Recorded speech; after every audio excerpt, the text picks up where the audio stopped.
What if Tita Tea's right? What if something worse happens to Ashley and it's all because of me? Jazz, hindi mo kasalanan. Okay?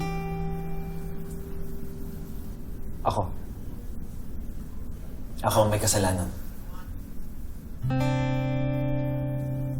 Alam ko sumasang-ayon ka dito, Marge.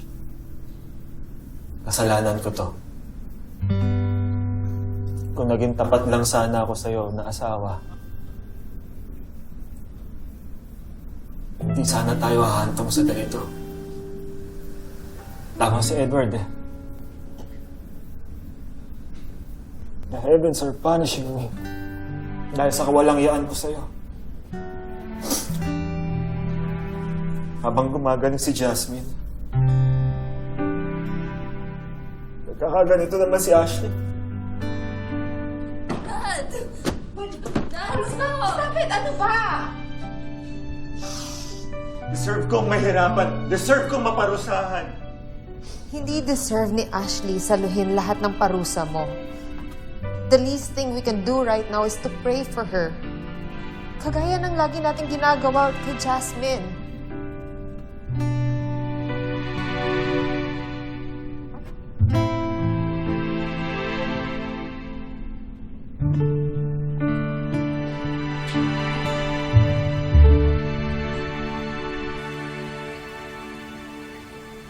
Sige, keep me posted na lang sa lagay ni Ashley.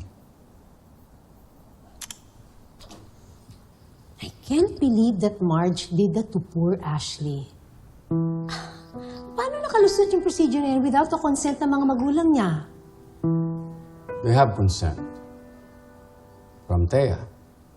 She agreed to let Ashley get tested and donate to Jasmine kapalit ng ilang milyong ibibigay ko sa pamilya nila.